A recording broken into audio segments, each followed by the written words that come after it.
think many people find it very impressive when pianists play really fast. How can you move your fingers that fast? That's something I hear a lot. In today's video, we're going to talk about how you can practice to develop faster and lighter fingers. First of all, your fingers need to be light in order to move fast. But how do you make your fingers light? They need to be relaxed, which means there's no extra weight or unnecessary tension. So, how can you achieve that kind of relaxation? It's such a big and complex topic, but today I'll try to explain it as simply as possible. So, the key is your wrist. The wrist can move up and down, and it can also move side to side. And if you do both at the same time, it looks like you're drawing a small circle.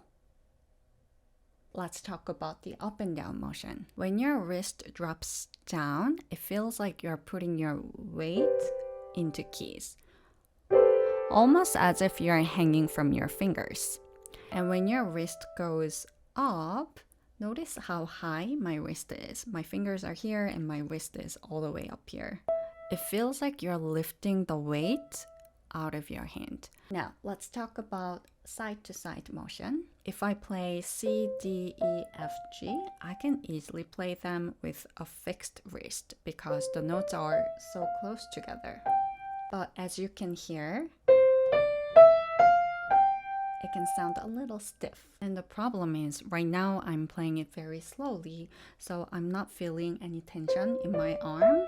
But if I go faster or play a longer passes, my arm will feel a little heavy and even sore. That's why it's important to add a little bit of side-to-side movement. Try to position your wrist behind the finger that's playing. So as you move from finger to finger, your wrist shifts slightly, not like dot, dot, dot, dot, dot, but as if you're drawing a continuous line. And if you combine the up and down with the side to side, it will look like this. So you drop your wrist as you play the first note, then slowly lift it as you move to the right.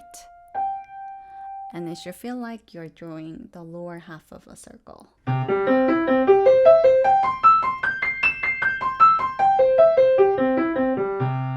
Since I was going slow, my arm doesn't really hurt. But if I keep practicing like this at a slow tempo, I'll end up playing the same way when I go faster. Even though it feels okay now, it will not work at a faster tempo. So we are going to add a little bit of wrist movement. If you look at the score, Chopin put an accent on every 4 notes. But that doesn't mean you should press harder to do the accent. Instead, just let your wrist drop as you play that note.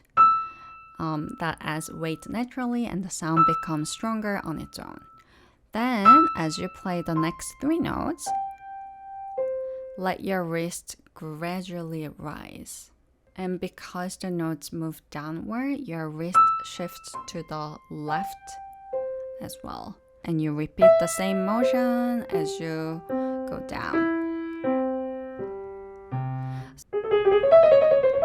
This is a little bit different because the direction keeps changing. So for the first 3 notes, we go up and down. So it'll be this tiny circle.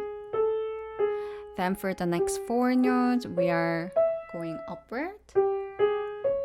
So you drop your wrist on the first note and let it rise again as you go to the right. And a little rotating movement. And then a small circular motion again.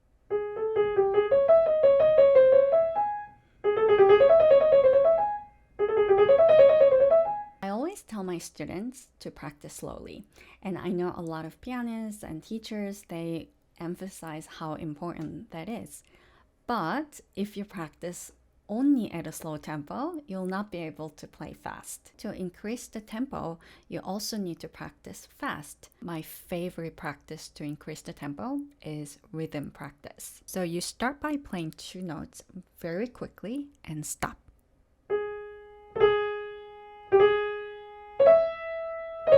Stop, stop, like that. And then 4 notes.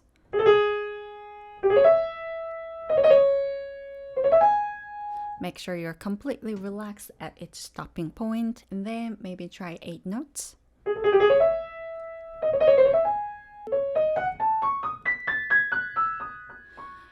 This is more difficult because of the arpeggio. If this was a slow piece, I might try to connect F sharp and A like this. But because this is a fast piece, F should be played very short, like a staccato.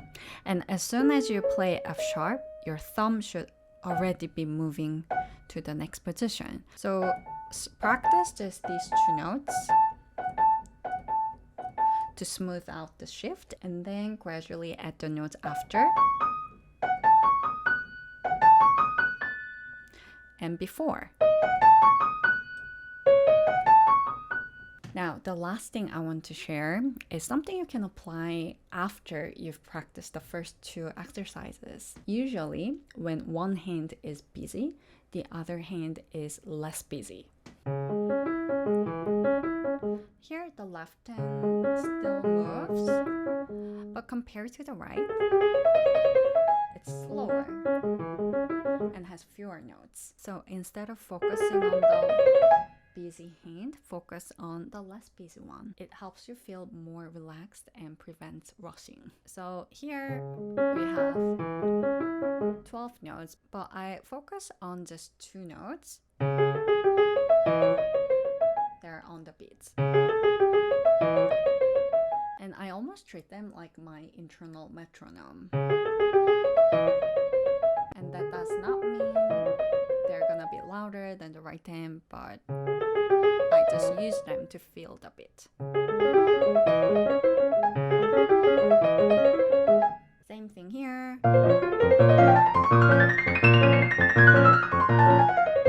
I'll just focus on the B flat because that's on the beat.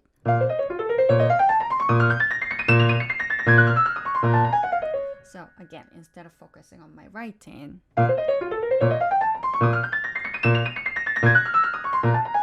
I try to feel the beat with my left hand.